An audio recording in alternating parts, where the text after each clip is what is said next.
Perfect. So welcome. We are at class 11 in our trek through Jewish history, and we made it 20 weeks. So for those who are wondering, I think initially it was supposed to be 10 weeks. And then I think at week 4 or 5, when we realized we were still in the Iron Age, we realized we probably had to tack on a couple more weeks. So just to give a brief overview and summary like we do every week, so we know where we are. This is our third and final chapter in the medieval period. And we've been focusing on, for the last couple of classes, mostly medieval Spain.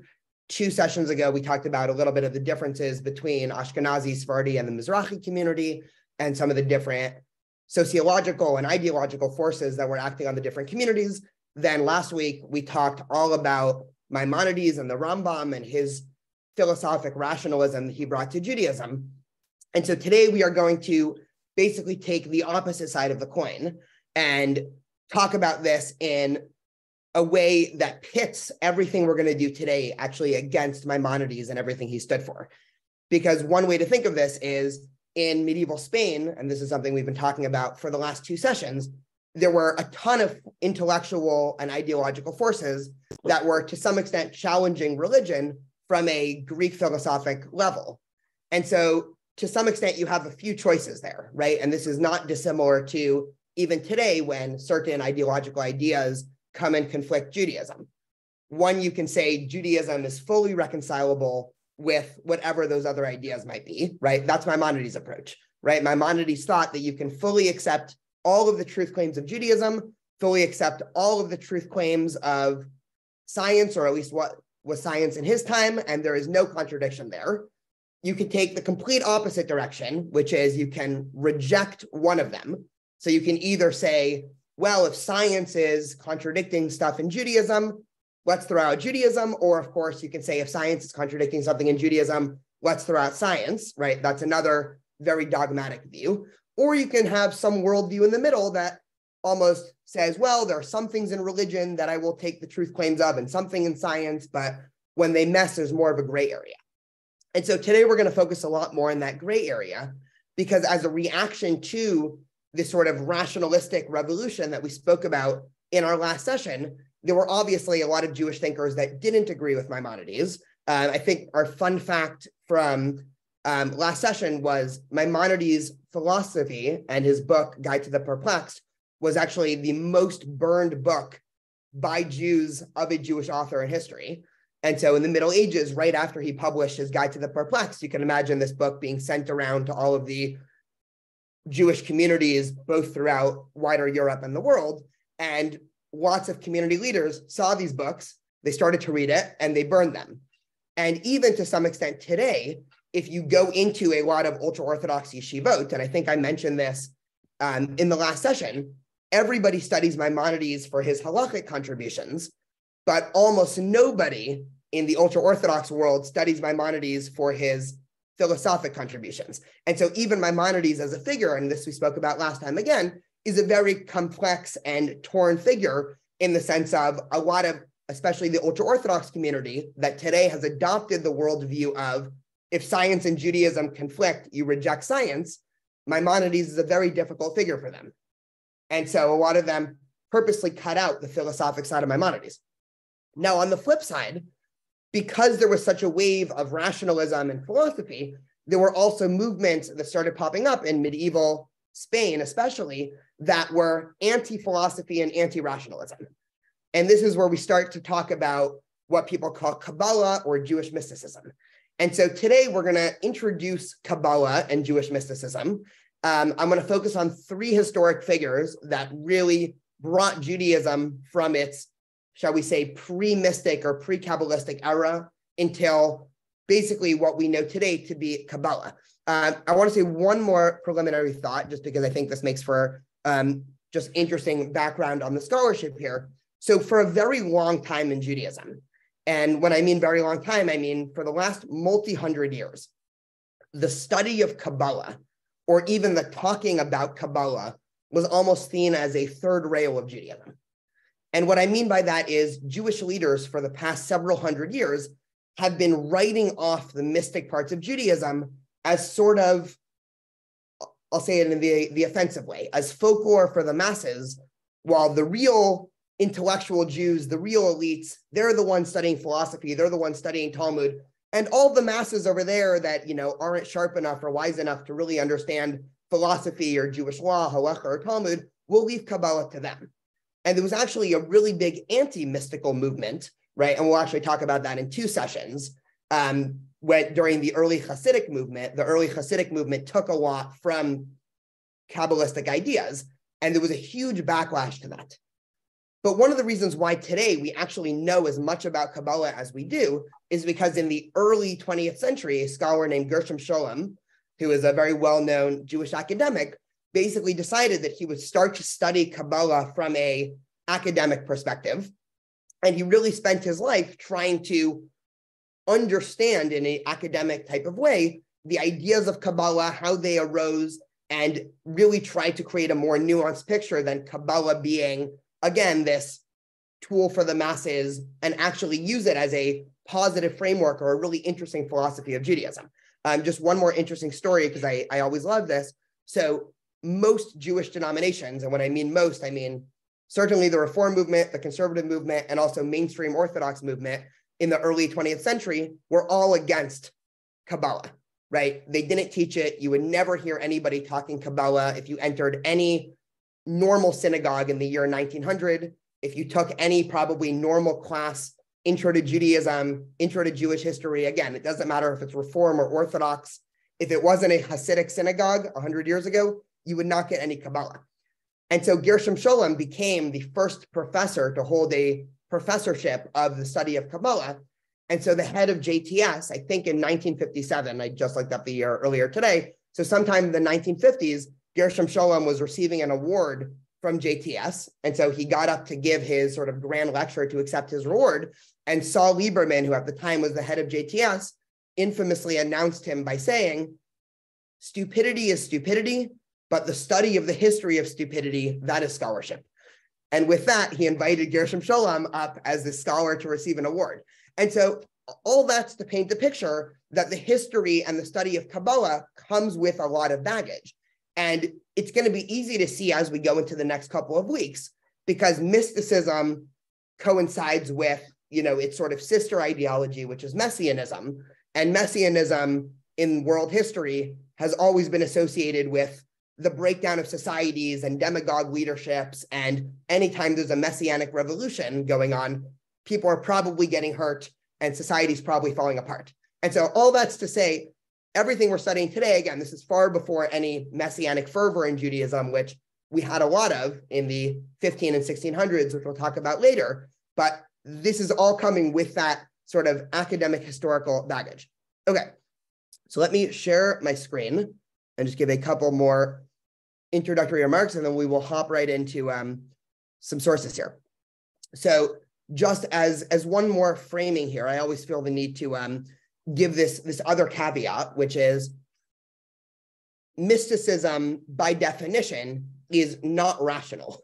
And what I mean by that isn't that everything I'm going to say today is gibberish, but unlike Maimonides, where he tries to build up a philosophic argument where you have premises and conclusions and it follows logically and one can agree or disagree based on following the logic or disagreeing with the premise, Kabbalah doesn't try to self-contain its own logic. So in Kabbalistic sources, you'll get a lot of premises or ideas thrown out there, and there's no internal attempt to explain why this is so. And so there's an interesting quote from Sefer HaBahir, which is a later Kabbalistic work, but it sort of preps the learner for Kabbalah, which says, "Whoever delves into mysticism cannot help but stumble. As it is written, the stumbling block is in your hand. You cannot grasp these things unless you stumble over them." And so again, a wider picture of Jewish mysticism that, again, from the root of mysticism, there is some mystery that's kept there. And a lot of the adherents and a lot of modern day Kabbalistic thinkers like Kabbalah specifically for the reason of it maintains some mystery in the worldview and the universe and in Judaism, unlike other forms of Judaism, such as Maimonides, that almost seems to suck all of the mystery out of it. Okay, last thing that I will say, and then I can take some questions for introduction before we actually start. So just a quote from Moshe Idel, who's one of the foremost scholars on contemporary Kabbalah, and he sets us up quite nicely for where we are starting today, which is, again, we just learned about Maimonides and his rationalism last time. And so Professor Adel says, the rationalistic reconstructions of Judaism prompted in turn a powerful reaction wherein an amalgamation of older traditions, including the same mystical, mythical, and magical elements, came to the surface in more overt and crystallized forms. And so what Professor Adel is pointing out is we are going to, or I'm going to attempt to make an argument, and scholars make the argument, this isn't me pulling this out of my pocket, that what we know to be Kabbalah originated in medieval Spain, right? This is sort of beyond scholarly doubt at this point, right? The Zohar, which we'll talk about in probably 45 minutes, the magnum opus and central Kabbalistic book, was written by a Spanish Jewish thinker in the late 1200s, early 1300s in Spain. This doesn't mean that there's no mysticism prior to that in Judaism, right? Anybody here who studied sort of the enigmatic portions of the Tanakh or stories in the Talmud that deal with demons or ghosts or witches or all of these things knows that there was obviously mystical traditions that were in Judaism far before this. The difference is here they actually start to crystallize in actual worldview forms, which we'll see in a second. And so this isn't to say that a bunch of scholars sat around in the 1200s and sort of, dark smoke-filled rooms and came up with a complete new set of ideas about Judaism. But what they did, and actually it's funny because the root of the English word Kabbal comes from Kabbalah, right? It's the same word. And so it was a group of leaders, right? A cabal, if you will, right? That word obviously has a lot of modern baggage, but a group of leaders that sat there with a bunch of older mythical traditions and mystical traditions. And at a certain point, decided to write almost a guidebook or take all of these disparate mythological views and form it into one complete worldview. So just taking a step back, Ruth asked in the chat, and if anybody has questions, feel free, we'll take a minute now. Ruth says, what does Kabbalah mean, right? It's a great question. So the root of Kabbalah is from the Hebrew word kabel, and it just means to receive. And so the idea of Kabbalah, and this is something that we've actually talked about before with a lot of Jewish texts, but I think it's just helpful to go over it again. There's an idea in a lot of traditions, and I don't just mean religious traditions. I think this is actually also true in American political life, let's say, where to some extent, the older a text is, the more weight it's given in that legal tradition. And so, right, this is obviously true in Judaism, right? If the Torah says something, that carries a lot more weight than if some random rabbi in the year 2023 says something, right? If the Talmud says something, that carries more weight than if some rabbi in the 1900s said something. And so there's always this idea, even when new worldviews were being come up with in Judaism, to try to backdate it. And that's actually one of the interesting things we get with Kabbalah, right? The name of the study of Jewish mysticism is the receival, or a tradition that's received, because it's trying to highlight the point that, no, don't think that I'm making this up, or don't think that this is something new. This is something that's been part of our tradition forever. Right? And so the Kabbalists want to imagine that from the earliest days of Jewish tradition, from Abraham, Yitzhak, Yaakov, Moses on Sinai, right? They were also practicing mysticism. It was just passed down generation to generation. And only at a certain point, the Jews were, quote unquote, ready for it. And so actually, if you were to do a quick Google search right now of who wrote the Zohar, right? The central Kabbalistic text, which we'll talk about in a few minutes, you'll actually get two different answers. One answer, you'll get the scholarly answer, which is a Spanish medieval Jewish thinker named Moses de Leon in the 1300s. The other answer, if you're on a more religious site, is you're going to get Rabbi Shimon Bar Yochai, who was a first century sage, that sort of the pinnacle of his biography was the Talmud says that he had to live in a cave for 14 years. And so the story goes that the Kabbalists say is that when Rabbi Shimon Bar Yochai was stuck in the cave for 14 years, and again, for those who have studied any Plato before, right, this is a parallel story to the story of Plato's cave, right, where somebody's sitting in a cave and seeing reflections from the fire on the wall and thinks that's reality, and only after they go out of the cave they realize that reality is actually the real world, right? Not the mirage on the walls. So the Talmud has their own mirror story where Rabbi Shimon is in a cave for 14 years, and then he emerges and discovers secrets. And so the sort of Kabbalistic internal narrative is that Kabbalah is a much more ancient tradition. So great question. And Ana Bakoach considered part of Kabbalah. So yeah, Yoel, it is. And one of the things that we get with Kabbalah is that today in Judaism, this will be the last thing I say in introduction, because I want to get into some text here. Today in Judaism, it's actually very hard to separate the influences of Kabbalah from what someone might call, I hate the term normative or historical or authentic, because those are all very loaded terms, and who's to say what's all of those things. But it is impossible now to separate Kabbalah from everything else we call Judaism, because everything we do as a Jewish community has been influenced by the Kabbalistic movement, right? The most famous example, by the way, is the service Kabbalah Shabbat, which all synagogues of every denomination do Friday night, right? Kabbalah Shabbat comes from the word Kabbalah. And Kabbalah Shabbat is, again, a Friday Eve prayer, right? It's before the traditional Mariv prayer. And so it's not one of the normal three, right? Shacharit, Mincha, Mariv. But it's this additional prayer that a group of Kabbalists in the Israeli northern city of Tzfat came up with in the 16 and 1700s. And they composed some of the songs they composed, some of it they took from the book of Tehillim, from Psalms, and they came up with quite a beautiful prayer service that we still do today.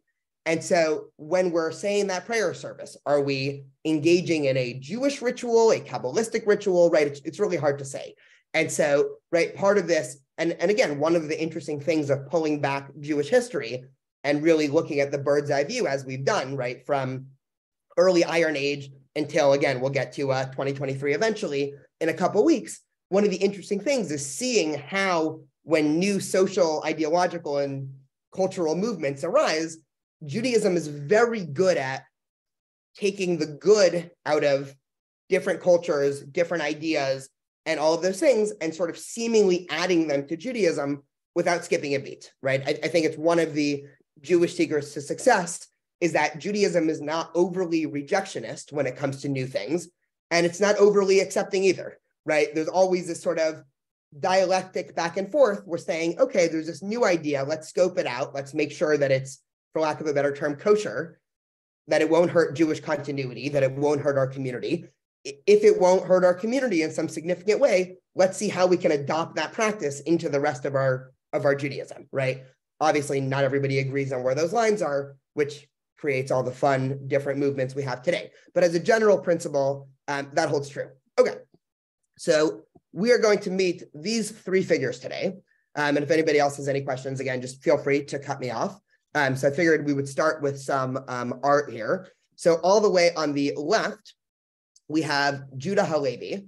And Judah Halevi, and we'll go into each of these thinkers and sort of how they each helped put the puzzle pieces of Kabbalah in order in a second. But this is a statue that is right now somewhere in Caesarea, Israel. So Caesarea is, again, one of the ancient coastal cities of Israel, right? It's still a coastal city in Israel. It's a very beautiful place, both historically and modern. And this is Judah Halevi, who's probably best known for his poetry, right? He's the poet who wrote the famous poem, "My heart is in the east, but I am at the uttermost west." But he also wrote a book about Jewish thought, and I'm very consciously not calling it a book on Jewish philosophy. He wrote a book on Jewish thought called the Kuzari, which was sort of seen as a anti-philosophical polemic. Up next, we have the Ramban. This is a wall painting in the northern city on the coast in Israel of Akko. And the Ramban, or otherwise known as Nachmanides, again, don't mix that up with Maimonides, very confusing, right? But Nachmanides was also a Spanish Jewish thinker, and he was most well known for his commentary on the Torah, which we'll talk about in a few minutes. And this statue is actually right now in Guadalajara, Spain. And this is Moses de Leon, the author of the Zohar. And so these are going to be sort of the three heavy hitters of medieval Spanish mysticism that we'll go through. And as you can see, right, this is over the course of about 200 years. And so again, just when studying overall historic movements, these things don't happen overnight. And we can see how these philosophies start to build on each other until eventually, when the time the Zohar comes, you have a full-fledged Jewish mystical movement that's starting. Okay, so the Kuzari was Judah Halevi's, again, one of his magnum opuses. And this, I think this will actually start a really interesting conversation. So just to introduce this book, because it really is one of the most unique Jewish books that I think we have today. So we've talked a ton in the last two sessions about, again, all of the ideological challenges that were happening to Jews in wider Spain, right? You had, right, and Spain, especially in the later medieval ages, was constantly in war between the Christian world that was in the north and the Islamic world, and you had Greek rationalism, and you had, the sort of fervent dogmatism of the Christian world. And so Jews that lived in medieval Spain were very thoughtful people, right? They were around a multiplicity of ideologies. And so you get a book by Judah Halevi that was called the Kuzari. Now, why did he call it the Kuzari? Well, because it was a very interesting historic episode. We actually didn't touch on this at all, but there was a really interesting historic episode that happened sometime in the 900s in the land of Khazar, which was up further in Central Europe, where a king and his 400 servants all decided to mass convert to Judaism. This is a really interesting historic tidbit on a complete tangent that I really don't want to get into. It's been falsely claimed, and I'm going to highlight the word false. It's been falsely claimed that all Ashkenazi Jews are actually descended from the Khazars. That's actually a very common argument that people that are trying to discredit the Jewish link to Israel try to use by saying, well, Ashkenazi Jews don't actually date back to ancient Israel because they're just descended from the Khazars, right? Both historic and genetic testing have disproven that claim, but just in case you ever see it. But either way, there was this interesting historic episode that everybody in the Jewish world presumably knew about, where you had this king who decided to convert to Judaism randomly. And again, Judaism is not a tradition that had any power in the medieval world or very much cultural influence. And so somebody converting to Judaism, especially a person of high power and status in the year 900, was not like somebody today in America converting to Judaism, right? This was a crazy, almost unheard of historic episode. And so Judah Halevi decided that he was going to use this historic episode as a pretense to write a book of, I'll call it, historical philosophic fiction. And what do I mean by that? Well, he had a worldview of Judaism that he wanted to spread, right? He wanted to write a book, but rather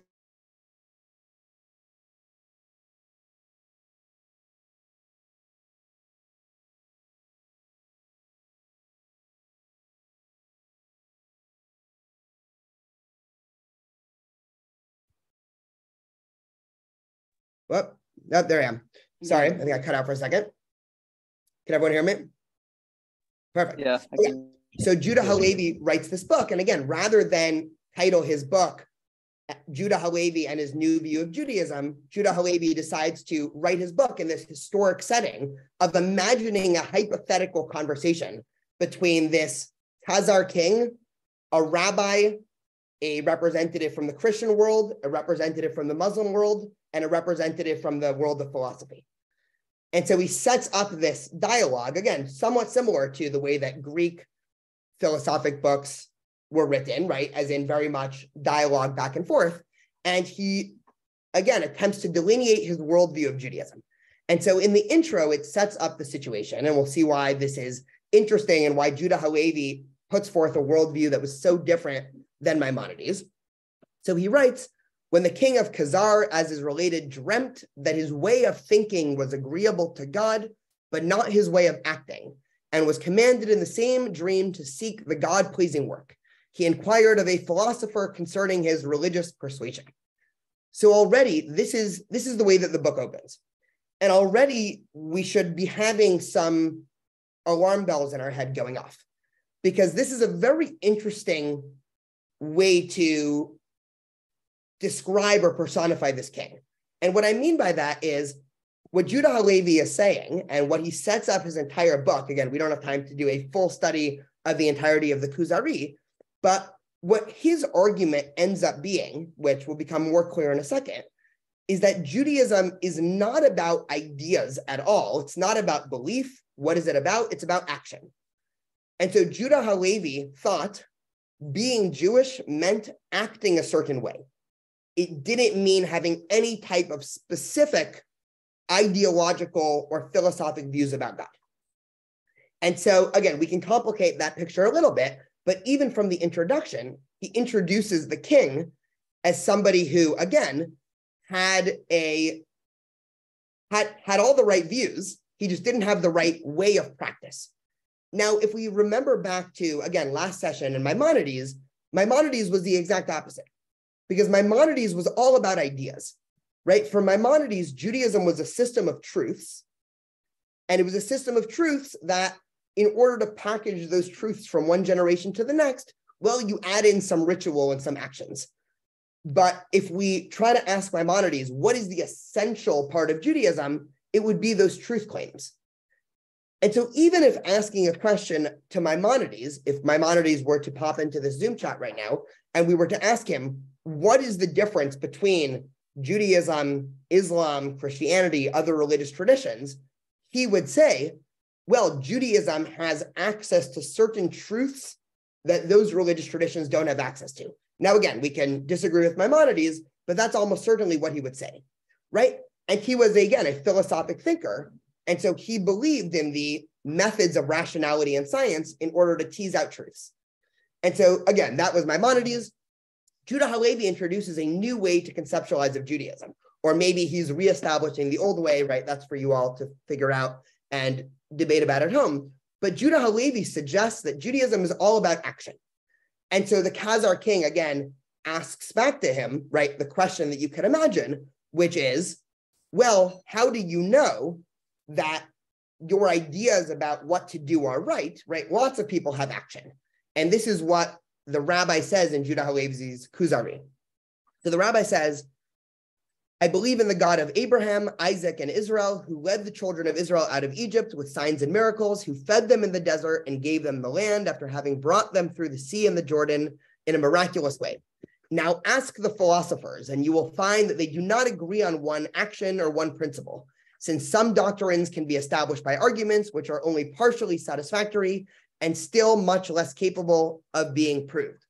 And so Judah Halevi makes two important claims here that are going to start a completely new Jewish worldview, one in which a lot of people today might be familiar with. But Judah Halevi establishes, and if you read through the rest of the Kuzari, it's all about these two principles. The reason why Judaism is quote unquote correct or true is not because of any wider philosophic or scientific or rationalistic claims. It's because of our tradition. What does it mean by our tradition? Well, if my parents told me that their parents told them, that their parents told them, and so forth, that one day God took us out of Egypt, that is a truth claim, again, not based on science or rationality or philosophy. That's a truth claim based on, to some extent, identity, right? I believe in the God of the Jewish people, right? Not a God that can be proved in a laboratory, not a God that can be proved by scientific premises. And then he even goes on to attack philosophers. What do I mean by that? He says, and he develops this argument a little further, he says, you ask a group of philosophers what is true and how one should act, and they all disagree, right? You can't get the same answer from every single philosopher.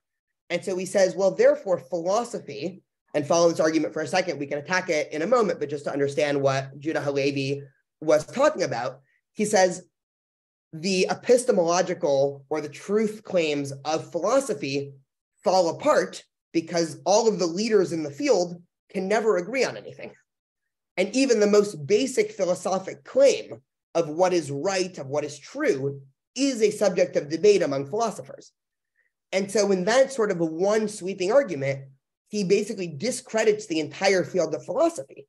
And now again, this is at a time in medieval Spain when lots of young Jews were grappling of how to deal with the truth claims of philosophy, right? If this is going to sound a bit anachronistic, but if your child or you went off to college in medieval Spain in the year 1100, and they were sitting in their college class, their biggest threat to their Jewish identity would be taking a introduction to Greek philosophy class.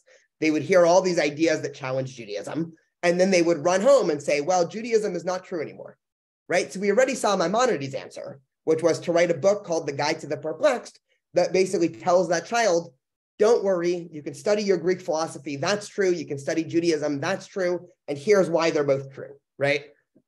Judah Halevi is coming at it from a completely different direction. He's saying, well, what do those philosophers know, right? Ask 3 of them the same question. You'll get 10 different answers on what the right way to live a life is, or what a good life is, or what is true, right? Whereas we have this inherited tradition that we all, to some large picture extent, agree upon. Obviously, we disagree on the nuances of it, but we all agree on Shabbat. We all agree, again, this is in the 1100s, we all agree on the laws of kosher generally. We all agree on the holidays of Passover, Sukkot, Shavuot, Rosh Hashanah, Yom Kippur. And so he comes up with this worldview that can best be summed up as, right, a lot of scholars call Judah Halevi the anti-philosopher, because he writes this magnum opus of Jewish philosophy, the Kuzari, but he spends the entire time attacking all of the claims of philosophy and claims that can be come to outside of Judaism. And at the end of the day, he says, well, the only reason why we know what we do is right is because of that inherited tradition. So if you were to ask Judah Halevi the same question we posed to Maimonides, and you were to say, what differentiates Judaism from Christianity, from Islam, from, let's say, Karaitism, which was a Jewish sect that broke off mainstream Judaism in the medieval ages, he would say, well, perhaps everybody is equally correct in terms of their philosophic theological claims, right? Jews believe in God, Christians believe in God, Muslims believe in God, Karaites believe in God, right? We're probably all equivalent on the truth claims. What differentiates Judaism as a system of ideas, right? It's our action, right? It's our way of doing things, right? It's the mitzvot. And so just one other way to summarize this, we'll see Menachem Kellner, who's a well-known, again, Jewish academic, and he puts it quite nicely. He says that Halevi, right, Judah Halevi sees Jewishness as a matter of hardware. Maimonides insists that it's a software, right? So just to again summarize, right, Maimonides thinks it's all about the ideas, right? Actions are secondary, right? As long as we're agreeing on our baseline philosophic claims, right, I can be a pluralist in terms of actions, right? Maimonides comes across as much more of an action pluralist, right? He had no patience for what he considered false beliefs, but as long as everybody agreed with his underlying claims of philosophy, practice to some extent however you want. Judah Halevi is the opposite. Judah Halevi would have said, well, sitting in a class endlessly debating about God and truth and all these things, right? That's a waste of time. We're never going to agree anyway, right? What's important in Judaism? It's the action. And this sets up a worldview, which will then later on be developed by the Kabbalists, right? We'll see why this is our first stop in developing Kabbalah, because one of the things that Kabbalah introduces into Judaism, right? I'm skipping to the end a little bit, is an enormous focus on action over belief, right? What's the most explicit example of this, right, in our modern world? Probably everybody here has interacted with a Chabad rabbi at some point in their life, right? And everybody knows, right, one of the things that Chabad is well known for is standing around trying to get Jews to do mitzvot, right? Whether it's to get Jewish males to put on tefillin, or on Sukkot to get Jews to shake the lulav, or even just to say a blessing, right? If we were to unpack, right, why in Hasidic Judaism is there such a focus on doing the right action, even if the person doing it really has no idea why they're doing it, they can't explain to you the ideas behind it, right? They can't explain to you the correct ways of doing it, right? It all kind of goes back to this initial seed planted by Halevi, which is to say, forget about the ideas, right? Forget about knowing what's true and why it's true and why we do it. What's important is that my dad put on tefillin, his dad put on tefillin, his dad put on tefillin, and all of the dads back into Moses put on tefillin. Therefore, putting on tefillin is an act that is true, even if when I'm sitting in a philosophic debate and somebody says, why are you tying leather to your arms? I would have no good argument to convince them, right? That's Halevi's argument in a nutshell. Now, just to get our historic timeline right, Judah Halevi was half a generation before Maimonides. And so there's an interesting trend that happened where, again, the philosophic revolution in Judaism happened right before Maimonides, right? Maimonides was, again, the face of it, but we discussed, I think, 2 sessions ago, even Saadia Gaon and other Sephardic Jewish thinkers started this philosophic revolution. And so Moshe Habrotal, who's the one of the top scholars in Maimonides, writes this really interesting line in one of his essays where he says, the Kuzari was the response to the Guide to the Perplexed before it was even written. So what does he mean by that? That Judah Halevi is the perfect response to Maimonides, even though, of course, he never met Maimonides, right? He died right as Maimonides was probably in diapers still. But this is the anti-Maimonides worldview, right? If Maimonides is all about ideas and about truth and about philosophy, Judah Halevi opens up Judaism now for a tradition that is all about action and doing the right thing.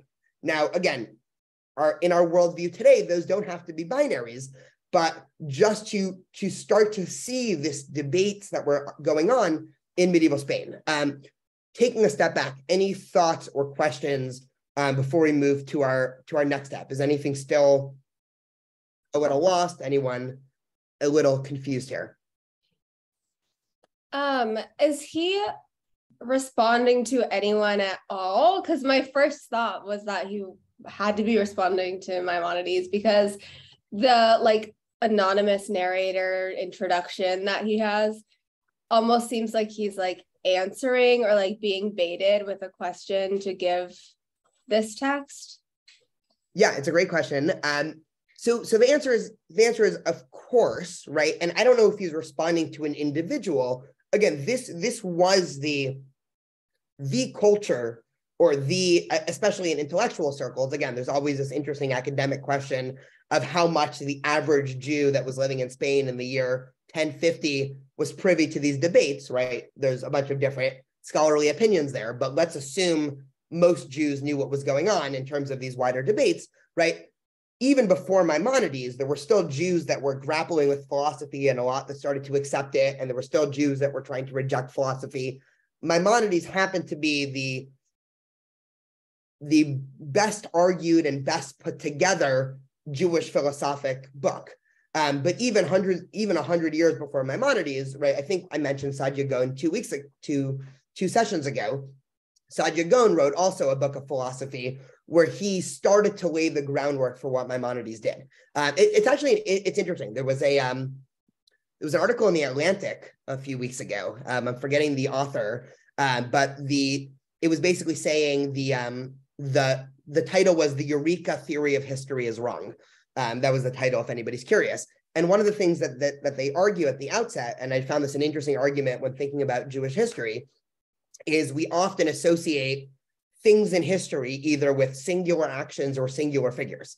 And so I can sit here and I would be completely correct in saying, well, Maimonides started a rationalistic revolution and Judah Halevi started this mystical revolution, and sort of equating movements with individual events or thinkers. And this article in the Atlantic was basically saying, well, history obviously works much slower than that, right? It's not as if, let's use a more modern example. It's not as if Theodor Herzl, right, the founder of political Zionism, took the idea of Zionism out of nowhere, right? Jews had been talking about it not only for thousands of years, but even in the mid-1800s, there were a lot of people that were talking about maybe creating some sort of Jewish state. Theodor Herzl was just the first person to say, let me actually write a systematic argument and set up a roadmap for how this will actually happen.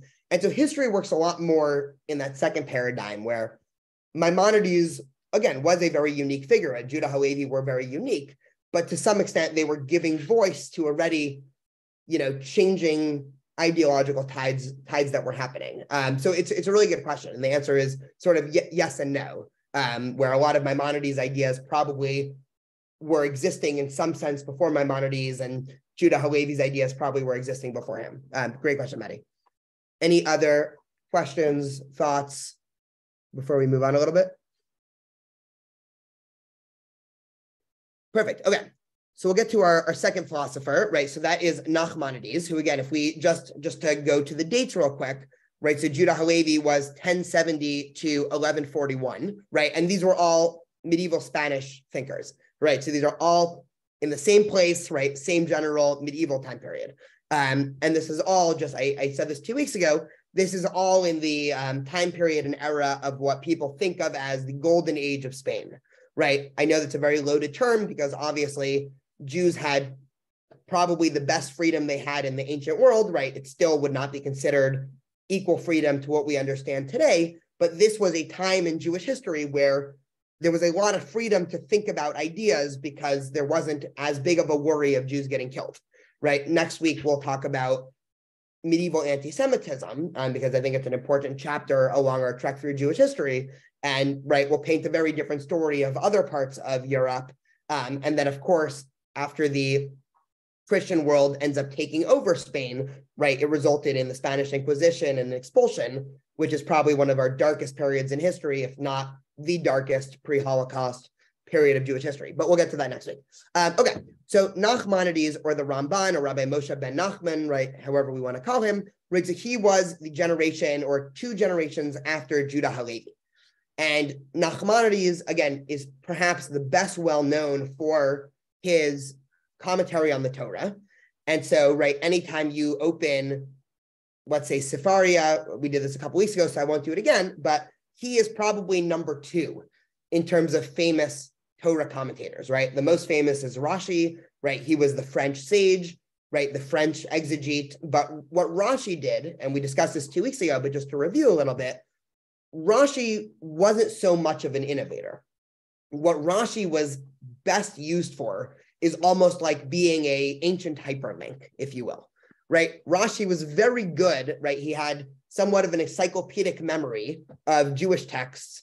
And every time he saw something in the Torah, he would say, hey, wait a minute, that reminds me either of this other part of the Torah, or that reminds me of this piece of the Talmud, or that reminds me of this rabbinic midrash. Let me write my commentary by quoting all of these different pieces of rabbinic literature and fusing it into one commentary on this verse. So again, obviously takes a lot of wisdom and intelligence and all of these things, but he wasn't as much of an inventor. He was much more of a, let's say, somebody who gathers material.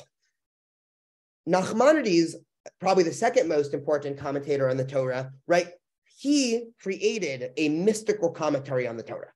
And so if you read Nachmanides on the weekly Parsha every week, you are going to get a commentary on the Torah that is infused with a mystical gloss and worldview that seems completely foreign if you were to actually read the Torah.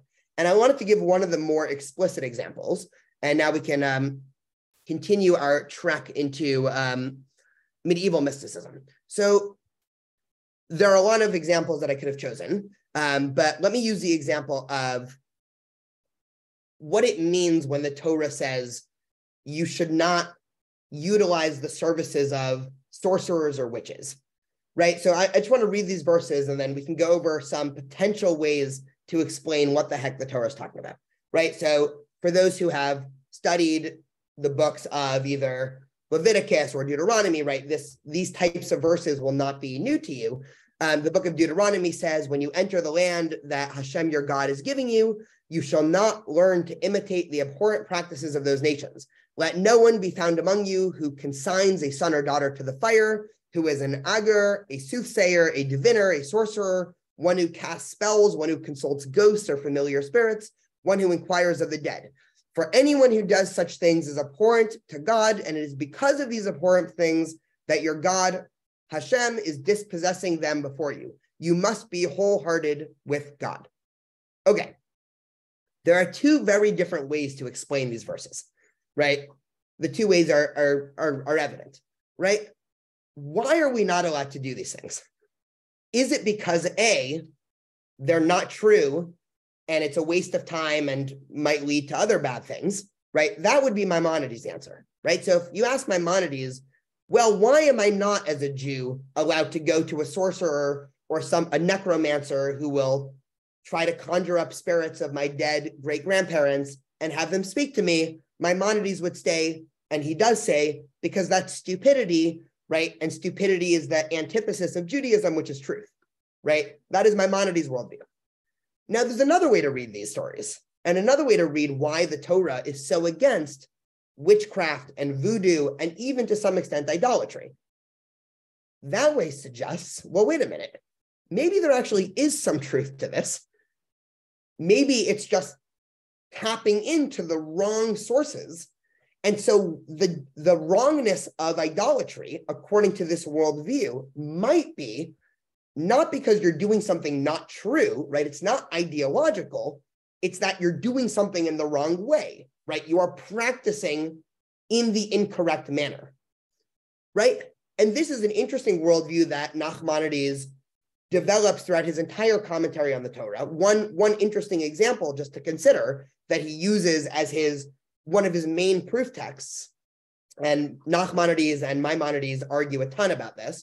I remember always being very confused in high school whenever my rabbis would say Maimonides and Nachmanides, because I would always mix them up because they sound very similar. But right, the Torah is very against idolatry, right? From the first story, right, we'll read it in Shul in a couple weeks, right, of the golden calf, right? We all understand, right, the Torah is against making things out of gold and worshiping them.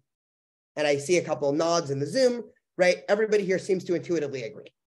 But then we spend half of the book of Exodus and half the book of Leviticus talking about this Mishkan, a tabernacle that God commands Moses to build that has tons of things of gold. And the Jewish people are supposed to offer incense there and offer sacrifices there. And so there's a problem here, which is, what is the difference between building a golden calf and building a golden altar that you're going to offer things on, right? Is this a problem, in other words, of philosophy or theology, or of incorrect action? And so again, Maimonides takes pains to argue that this is a problem of ideology. But what the Ramban says, or Nachmanides says, is not that there's something inherently true or false about building things out of gold and worshiping with them, but it's that in one case, God commanded it, in one case, God didn't. End of story, right? It's not that there's anything inherently good or bad about building a golden calf and worshiping it. What was bad about building the golden calf is that they were doing something that God did not command. In the same vein, what was good about building the tabernacle was that God commanded it. But there's no attempt to differentiate based off of philosophy there. And so Nachmanides, right, again, you can see now how this continues from Judah Halevi's action-centric view, right? It's the action that makes Judaism, not the ideas behind it.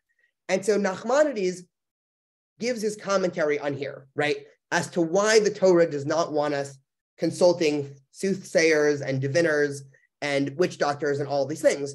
And so here is what he says about sorcery.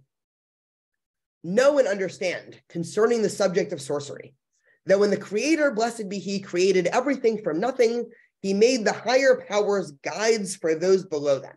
So already now, I'm hoping for anybody who's paying attention, right? There's a, wait, what did he just say moment? Because he uses powers plural, right? So he's already introducing the idea that there is more than one power, right? Now Maimonides, again, staunch monotheist, right? Everything comes from one truth source. That truth source is God, right? Now Nachmanides is saying that when God created the world, he created a bunch of higher powers, right? What does he go on to say?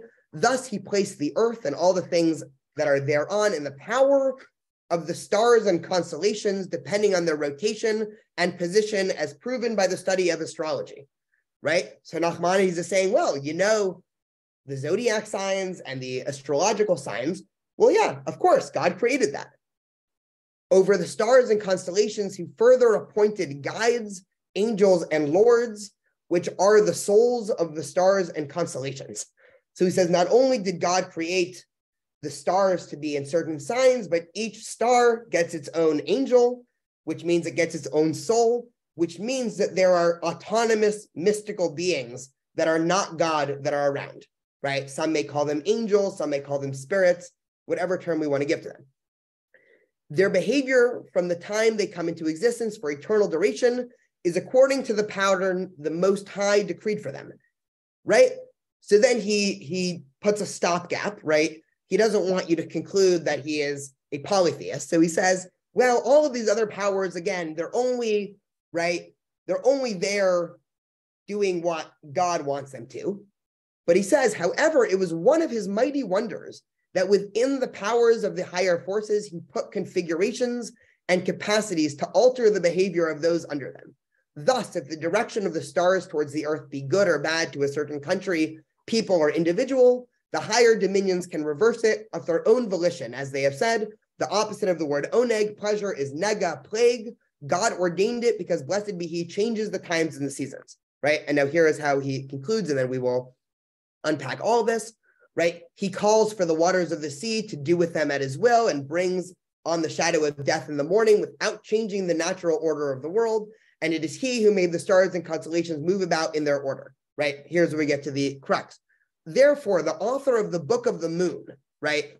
We don't actually know. This is a historic tangent. We're not sure what he's describing Book of the Moon, but it seems to be some occult, polytheistic, or idolatrous book, not dissimilar to, again, if somebody were to go to a modern day, right, palm reader or something like that, right? The expert in the field of necromancy said, when the moon, termed the sphere of the world, for example, is at the head of Aries, and the constellation thus appears in a certain form, you should make a drawing of that grouping, engraving it on the particular time when this relative position appears, and the name of the angel, one of the names mentioned in the book, appointed over it, then performed a certain burning of incense in a specific manner, and the result of the influence of the relative position of the stars will be for evil to root out and to pull down and to destroy and overthrow. And when the moon will be in a position relative to some other constellation, you should make the drawing and the burning in a certain other manner, and the result will be for good to bud and to plant, right? If all these details are lost, they're also lost on me, right? So this is just for the overall sentiment here. So he says, now this too is the influence of the moon as determined by the power of its heavenly guide. But the basic manner of its movement is by the wish of the Creator, blessed be he, who endowed it so in time past, while this particular action is contrary thereto, right?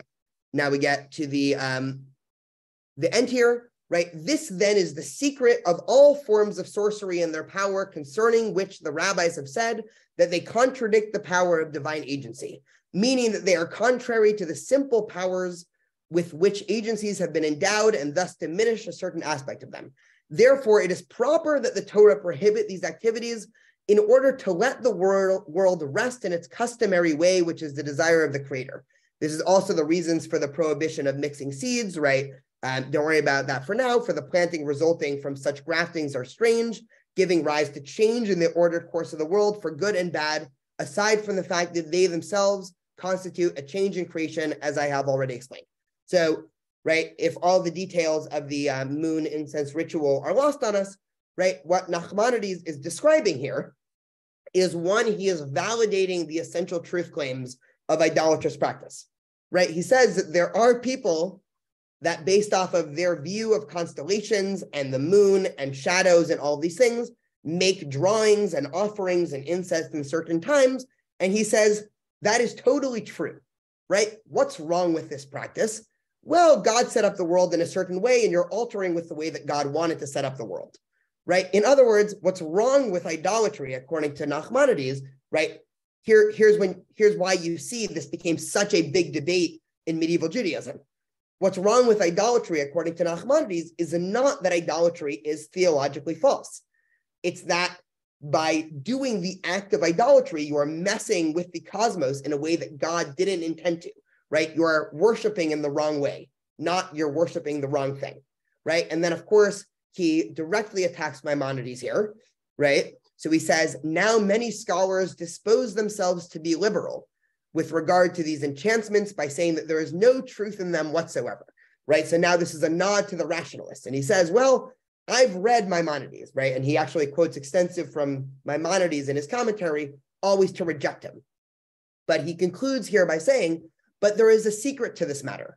We have already made known that the constellations have lords that lead them, these being the souls of the circuit of the spheres, and the lords of the tail and head of Aries are near the earth, these being termed the princes of the quiver that make the future known.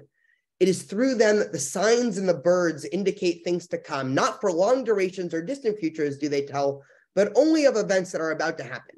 Some make them known by utterance of bitter sounds resembling wailing over the dead, and some by spreading their wings. This is what has been said, for a bird of the air shall carry the voice, a reference to those who suggest by their wings. So again, I didn't personally understand all of the details of the winged bird ritual, but all this is to say everything we've been saying before, right? Nachmanides validates the truth claims of all of the other religious traditions, idolatry, astrology, right? Any of these claims that from some perspective you would say are antithetical to Judaism, Nachmanides would say, yes, they are antithetical to Judaism because you're practicing in the wrong way, right? You're tapping into the cosmos in a way that God did not intend, but not because it's false, right? And Nachmanides goes on and in other places, and again, this is not an isolated comment, right? He keeps on referencing in his commentary, we have already made known, as we said elsewhere, right? So his entire commentary on the Torah is full of these references of the reason why idolatry is so bad is because you're tapping into, sometimes he even alludes to the fact that there are negative or evil spirits happening, right?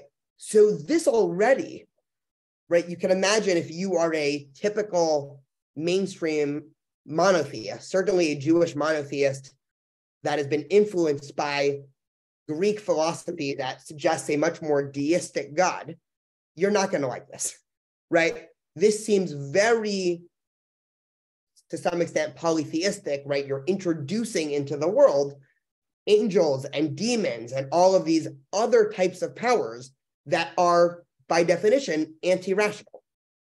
And so Nachmanides starts a mainstream movement in Judaism, again, not him by himself, but in medieval Spain, you now start to see the proliferation of different mystical types of ways of thinking, of talking, of even acting Jewish, right? Just one interesting historic example is even from the times of the Talmud, amulets were a thing, right? And what's an amulet? An amulet is, let's say the most famous example of an amulet is you have a newborn baby and you want that baby to be protected from demons or illness, depending on if you ask Nachmanides or Maimonides, how do you protect the baby from illness? Well, Nachmanides would say illness is caused by evil spirits. Therefore, if you want to protect against evil spirits, you have to write an amulet with certain prayers that protect against evil spirits and hang that above the baby's crib, right? And so starting again from this time in medieval Spain, amulets and these sort of protective prayers and all of these things became a big part of a lot of people's Jewish practice, right? A contemporary example, by the way, of today, I don't know if anybody here has ever heard the idea that if something bad is happening to you, you should check your mezuzahs. I'm curious if anybody here has heard that practice. But there's a practice, again, originating from a lot of Hasidic communities that suggests that if, let's say, misfortune after misfortune is happening, right? Somebody hits you in a parking lot, and then the next day, I don't know, you lose all your money in the stock market, and then the next day, right, you break your arm, right? And you go to a Hasidic rabbi, they would say, well, probably something's wrong with your mezuzahs, right? Go and check to make sure that all the wording is right, right? That way of thinking is directly from Nachmanides, right? And this type of worldview, because it's saying, yes, there is in the cosmos evil spirits and good spirits, and all of Judaism is, in a sense, this cosmic battle to try to make sure that the good spirits overpower the evil spirits. But that every time you do something in Judaism, you are affecting the cosmos in some fundamental way. Now, if you ask Maimonides, why are Jews supposed to put up a mezuzah on their doorpost? He would say, well, it's probably helpful for an individual to always consider their identity. And if you're creating a house, you want that house to have values. And Judaism has some very good and true values. And so you want to make sure that every time you enter and exit your house, when you're about to go to work for the day, you have your mezuzah on the wall and you pass it and you remember all of the mitzvot. And right, we can understand how Maimonides would describe this, right? Nachmanides, right, would go in a completely different direction.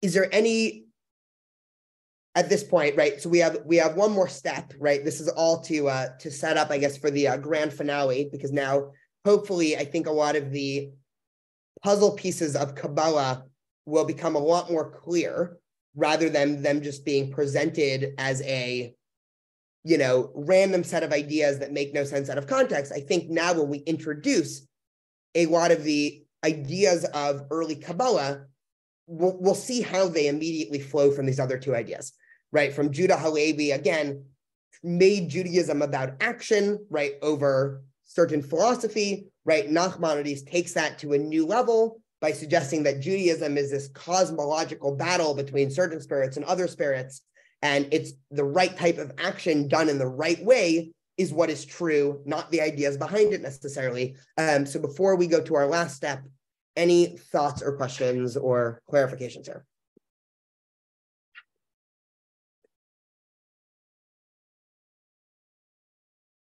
Perfect. Okay.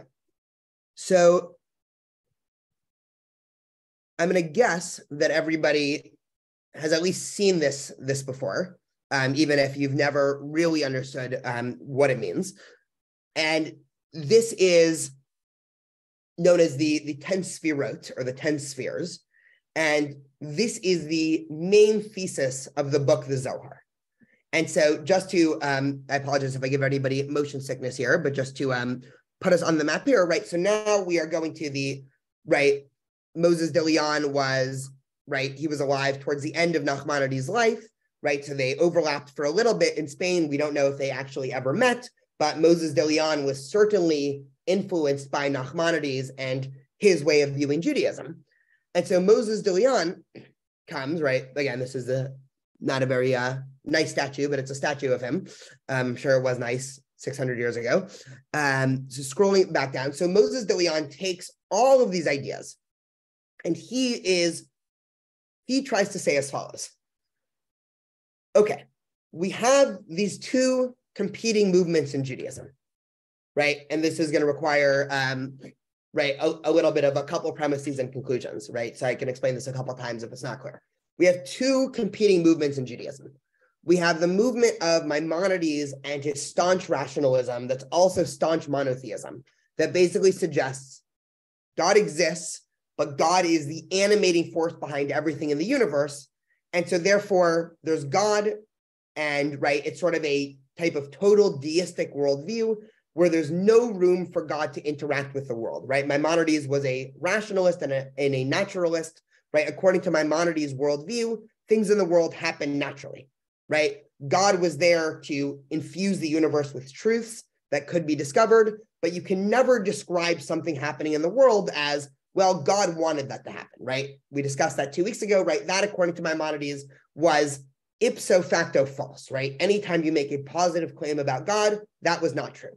So you have that view of Maimonides. Then you had this mystical view that was almost the exact opposite, that was painting the universe as this cosmological battle of good forces and evil forces, and God being sort of the chief good, and all of these things that allows people to connect to God and to help God overcome these negative evil forces, right?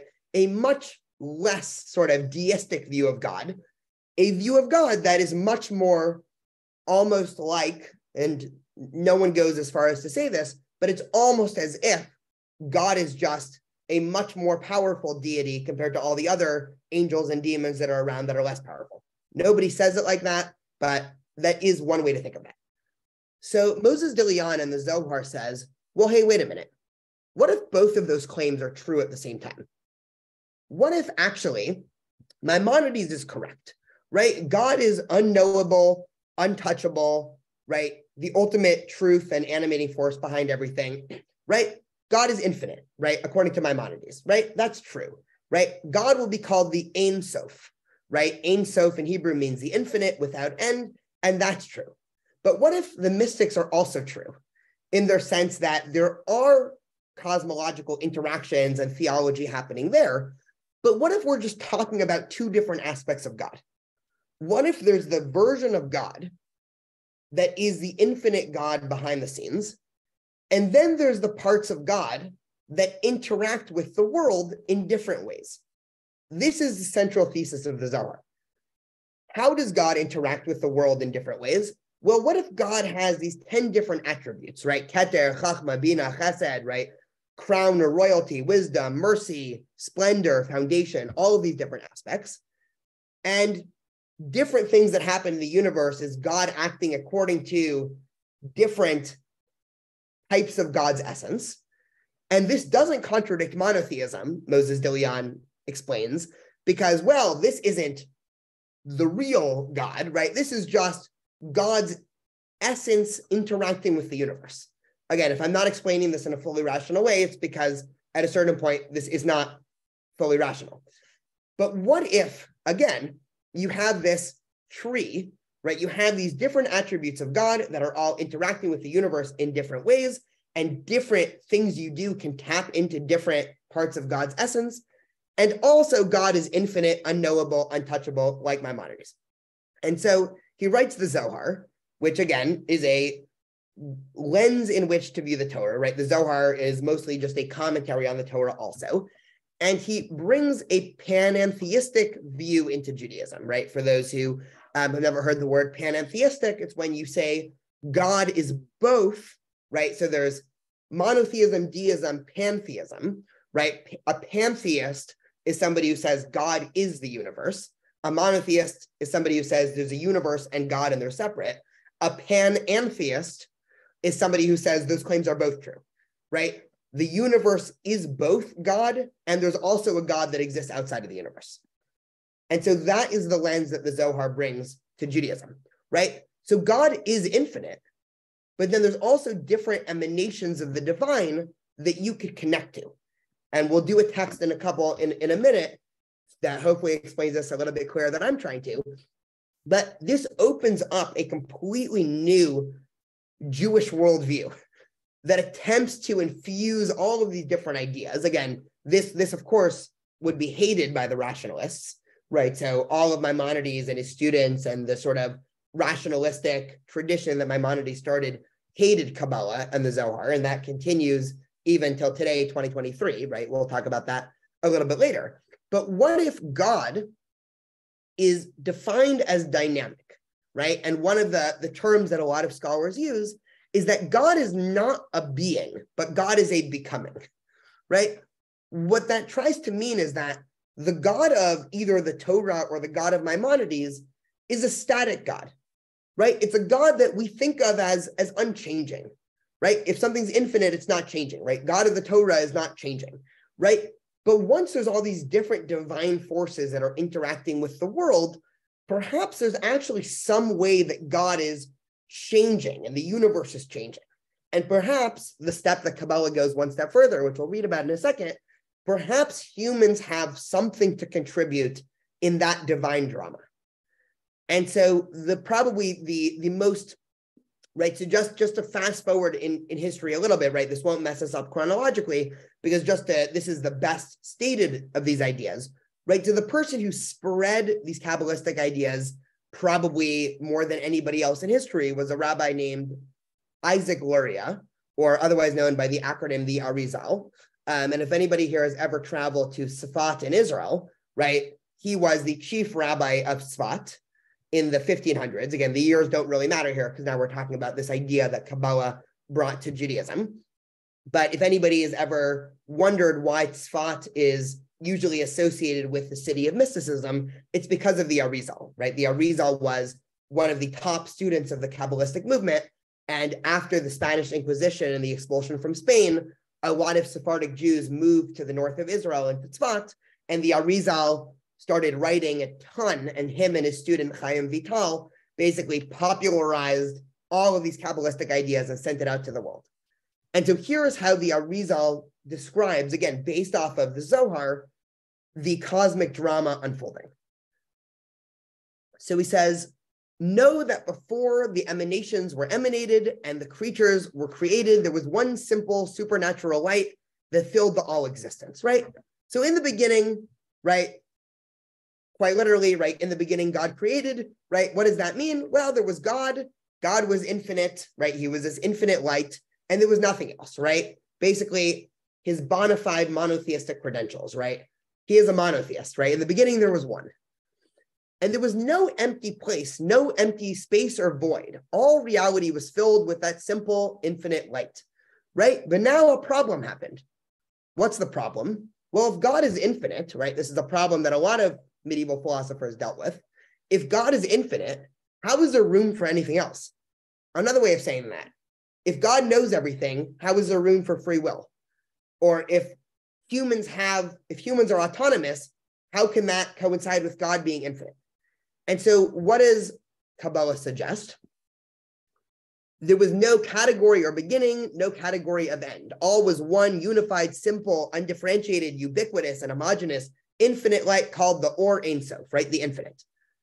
When it arose in his simple will to create worlds and emanate emanations to bring light, the perfection of his actions, his names, and his attributes, for the purpose of creating all the universe, he constricted his infinite essence away from the center point of his being, that is, from the very center of his light. He thus constricted that light, distancing it to the extremities around the center point, leaving a vacated space and hollowed void, right? This is what's known in Kabbalah as the concept of tzimtzum, right? The constriction. So step one of the Kabbalistic theological worldview is, in the beginning, there was a problem. If God is infinite and God wants to create an autonomous world, God needs to constrict God's self, right? This is, again, what's known as tzimtzum, right? It's the basis of a lot of Kabbalistic worldviews. So behold, after this constriction, which resulted in the creation of a vacated space and hollow void in the very midst of the infinite light, there was a place for all that was to be emanated, created, formed, and completed. He then drew forth a simple straight ray from his infinite encompassing light into the vacated space, right? Then what happened, right? When God decided to bring the world into being to make room for creation, he first drew in his breath, contracting himself. From that contraction, darkness was created. And when God said, let there be light, the light that came into being filled the darkness, and 10 holy vessels came forth, each filled with a primordial light. So if we're wondering where the sphirot, where the different divine essences come from, that is the 10 buckets or vessels of light that God is shooting into the universe after constricting himself, right? So already we're opening up, right? Just to peel behind the curtains for a second, God is opening up Kabbalistic worldview to both monotheism, but also this type of panentheism, or if you want to be hypercritical, almost somewhat polytheism, because he's saying, yes, sure, there was this infinite God in the beginning, but then God actually created other things that have their own powers, right? And now we get to the kicker, and we'll probably end in a couple of minutes. I know today was probably the most ideas-heavy day we've had, and I know a couple of people need to head out in a few minutes. This is also being recorded if people do need to leave a few minutes early. In this way, God sent forth those 10 vessels like a fleet of ships, each carrying its cargo of light. Had they all arrived intact, the world would have been perfect. But the vessels were too fragile to contain such a powerful divine light. They were broke open, split asunder, and all the holy sparks were scattered like sand, like seeds, like stars. Those sparks fell everywhere, but more fell on the Holy Land than everywhere else. That is why we were created, to gather the sparks no matter where they are hidden. God created the world so that the descendants of Jacob could raise up the holy sparks. That is why there's been so many exiles, to release the holy sparks from the servitude of capacity. In this way, the Jewish people will sift all the holy sparks from the four corners of the earth. And when enough holy sparks have been gathered, the broken vessels will be restored, and tikkun olam, the repair of the world awaited so long, will finally be complete. Therefore, it should be the aim of everybody to raise these sparks from wherever they are imprisoned and to elevate them to holiness by the power of their soul. This is, by the way, just to predict a question, this is the first time that tikkun olam is used in the sense of repairing the world in Judaism. And so the term tikkun olam, that today a lot of people translate usually as social justice, comes from this Kabbalistic view of quite literally repairing the world. But when Kabbalah talks about repairing the world, this is not in a, well, if I give a little bit more charity, I'm repairing the world, right? That might be part of it. But what Kabbalah does for Judaism to some extent is to turn Judaism into this wider cosmic drama, where not only is Jewish action important for you and for maybe the world, But actually, it's important for God that humans or God actually needs some sort of fixing, right? There's actually some fundamental brokenness in the universe, right? The state of the universe, right? As some other Kabbalistic thinkers say, the state of the universe is in a state of exile. And the purpose of humans, or more specifically Jews, right? Kabbalah ends up being a lot more, shall we say, Jewish-centric than Maimonides, who tends to be more of a universalist. That's for another conversation. But the point of Judaism, according to the Kabbalists, is we are here to fix God. How do we fix God? We do mitzvot. Because every time we do a mitzvah, we are finding a piece of light and we are putting it back, right? We are fighting the darkness of the universe with a piece of light. This worldview, you can see this gradual growth, because this is the pinnacle of a actions are central worldview, right? We've left out all philosophy, right? To some extent, philosophy is out the window, right? It doesn't make a difference if you sit around and if Henry says, well, I believe this about God, and Shirley says, well, I believe this about God, and Mark has a third opinion, and I have a fourth opinion, right? From this worldview's perspective, none of that makes any difference, right? Great, we can debate about God all day. We're never going to agree. What is important? What's important is that we are doing mitzvot, right? And again, this, just to unpack, right? Not that this is the point of the class by any means, but now it's more understandable why, let's say, the Hasidic movement, which is the community that is the most infused with Kabbalistic ideas, is so focused on action. Because if a Chabad rabbi gets somebody to put tefillin on, it's not just that you're benefiting that person.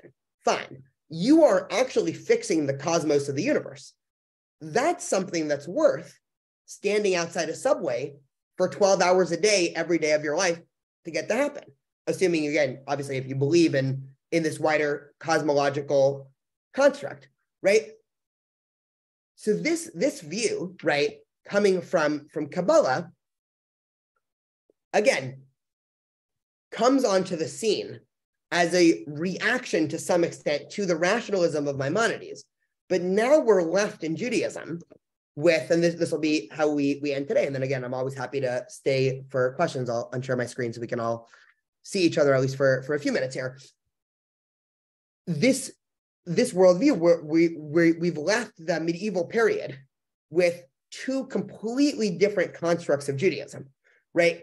A hyper-rationalistic construct of Judaism that says Judaism can always be ideologically reconciled, and another opinion that basically is living completely outside of the world of trying to reconcile ideologies and is so action-centric that it doesn't make a difference, right, what any of us believe about anything, as long as we're doing the right action, right? If you tell a Chabad rabbi, by the way, sorry, I don't want to put on tefillin, I'm a staunch atheist, say, great, put on tefillin anyway, right? We need you to add to the light, right? If you told a follower of Maimonides, right, sorry, I don't want to show up to synagogue, I'm a staunch atheist, they would say, well, you're the worst type of heretic, right? Let me convince you why you're wrong, right? Now again, obviously, whenever we have competing movements in Jewish history, right, both of these movements end up merging, right, to some extent, right? No Jew today is a only Maimonides Jew and rejects all the mysticism, and very few Jews, although there are more, are only mystical Jews and reject all of Maimonides. And so in the Jewish practice that probably all of us are engaged in, right, again, whether it's a Reform, conservative, Orthodox, right, you know, from the entire range, right, it's all infused with both of these ideas. But you can imagine, again, this communal debate that was happening, and we'll start next week with sort of a wider overview, right? We're going to stay in the Middle Ages next week, but we'll talk more about the Ashkenazi world, and we'll probably end up talking a lot more about anti-Semitism next week, because sadly, that was one of the major stories of medieval Ashkenazi anti-Semitism. And just to end off today's class and end off our chapter in Spain, right? Sadly, the Jewish tenure in Spain, which again was this 300-year period that we've been talking about over the last couple of weeks, was one of the richest time periods in history, right? Obviously, that all came to an end once the wider once the church took over, the Inquisition started in 1391, and then by 1492, right, all the Jews were forcibly expelled from Spain, right? So Jewish history in Spain came to a close very quickly, right? And obviously Jews were given an ultimatum, right? Do you convert or do you leave, right? About half of them converted, about half of them left. Even the ones that converted, there was some debate about how many were secretly Jewish or not. But this entire rich culture that produced biblical commentary, philosophy, poetry, art, right? A lot of things that we take for granted in Judaism today, right, came out of this unique time period of medieval Spain where both the culture, the relative safety of the Jewish people, the different ideas that were interacting with the Jewish community were ripe for this, again, this fascinating community debate of which we're still involved in to some extent today. Again, happy to stay for any questions, commentary, anything like that, but I will end the recording.